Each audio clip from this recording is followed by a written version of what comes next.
116 jemaah haji Kabupaten Sidrap tiba dengan selamat di kampung halaman pada Sabtu 30 Juli.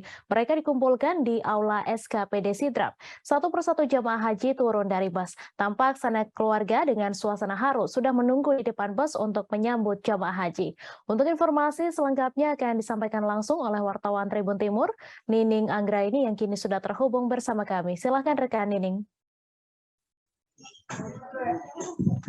Ya, baik Tribuners, 116 jemaah haji Kabupaten Sidrap tiba dengan selamat di kampung halaman pada Sabtu kemarin. Nah, ada yang menarik dari 116 jemaah Kabupaten Sidrap ini karena rata-rata jemaah tampil mencolok, khususnya jemaah perempuan. Nah, jemaah perempuan ini menggunakan busana yang glamor dan beragam warna seperti merah, coklat, ada putih, hijau, kuning, dan warna lainnya. Nah, tak kalah menarik, perhiasan di badan jemaah perempuan juga tampak menarik perhatian. Emas itu terpasang di leher, telinga, tangan, dan jemari mereka.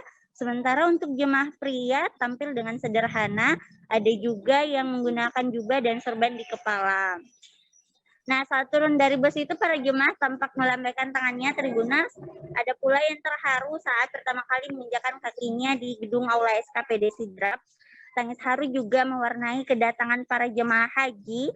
Ribuan warga juga memadati area penjemputan jemaah. Nah, untuk diketahui sebelum tiba di Kabupaten Sidrap, para jemaah terlebih dahulu melakukan tes PCR di Asrama Haji Sudiang dan alhamdulillah hasil dari PCR 116 jemaah Kabupaten Sidrap ini dinyatakan negatif dan bisa berpulang dan bisa bertolak ke Kabupaten Sidrap. Seperti itu, rekan Mei. Baik, terima kasih rekan Nining atas laporan Anda, dan Tribuners, wartawan kami juga telah menghimpun wawancara dengan Kasih Penyelenggara Haji dan Umroh Kantor Kementerian Agama Sidrap. Berikut tayangannya untuk Anda. Terima kasih. Assalamualaikum warahmatullahi wabarakatuh.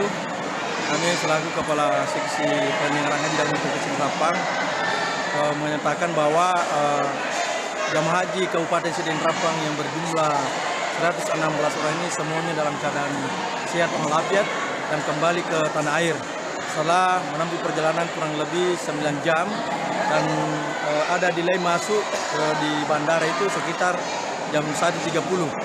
Akhirnya kita melakukan dulu ke asrama haji. Setelah di asrama haji dilakukan tes kesehatan untuk PCR untuk jemaah haji, memastikan bahwa calon jemaah haji kita semuanya negatif. Alhamdulillah untuk Kabupaten Sidrap semua hasilnya adalah negatif, sehingga kita bisa berangkatkan dari asrama haji Sudiang Makassar menuju ke Aula SKPD ini dengan berjumlah beberapa personil dan rombongan mulai dari Patwal, Perhubungan, Dinas Kesehatan, Kementerian Agama, dan bes yang kita gunakan sebanyak 4 bes. Dan alhamdulillah pada saat ini kita sudah memasuki ke aula ini dalam keadaan sehat dan walafiat dan berjalan lancar. Alhamdulillah, saya senang sekali sudah bertemu dengan keluarga. Kira-kira selama perjalanan ini, kira-kira gimana perasaan? Sangat terharu, ya, sangat terharu. Ingin sekali cepat-cepat tiba di Sidrap. Ingin ketemu sama keluarga. Kendalanya selama di tanah Sidrap. Kendalanya, alhamdulillah tidak ada, semuanya lancar. Semuanya lancar dan sehat. Kami semua sehat-sehat di sana. Alhamdulillah. Hai pemirsa Sri Popo TV, jangan lupa komen, like, dan subscribe, serta tonton